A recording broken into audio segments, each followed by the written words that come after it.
మరి మొదటిగా ఉష్ణ వహనం అంటే ఏంటి డిస్కస్ చేద్దాం. ఉష్ణ వహనం, రైట్. ఉష్ణ వహనం అంటే ఎగ్జాంపుల్కి ఇప్పుడు మనకి లోహాలు వేడెక్కేటప్పుడు, ఘన పదార్థాలు వేడెక్కేటప్పుడు అంటే ఉష్ణ వహన ప్రక్రియ అనేది ఎక్కువగా ఘన పదార్థాలలో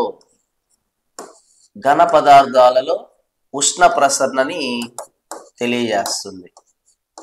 ఘన పదార్థాలలో ఉష్ణ ప్రసారం, ఓకేనా, ఉష్ణ వహనం,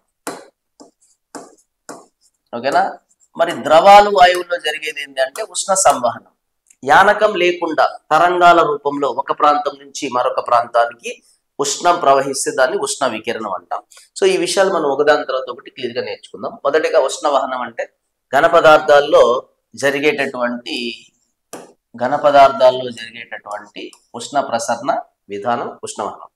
మరి ఉష్ణ వహనం జరిగినప్పుడు ఏమవుతున్నాయి, ఒక పదార్థంలో అంటే ఒక ఘన పదార్థంలో, ఓకేనా, ఒక ఘన పదార్థంలో అణువుల స్థాన చలనం లేకుండా, అణువుల యొక్క స్థాన చలనం లేకుండా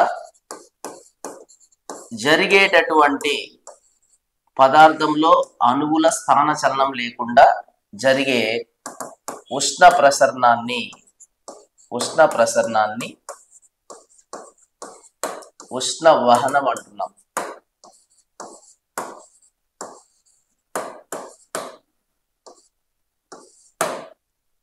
అర్థమైందా?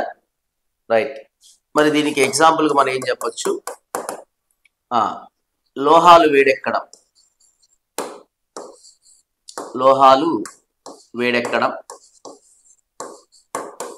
నెక్స్ట్ వంట పాత్రలు వేడెక్కడం,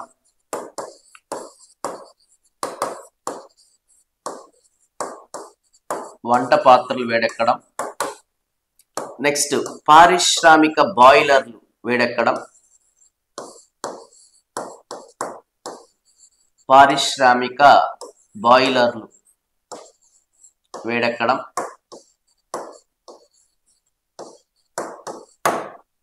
సో ఈ అన్ని సందర్భాలలో మనకి ఉష్ణ వహనం అనేది ఉంటుంది.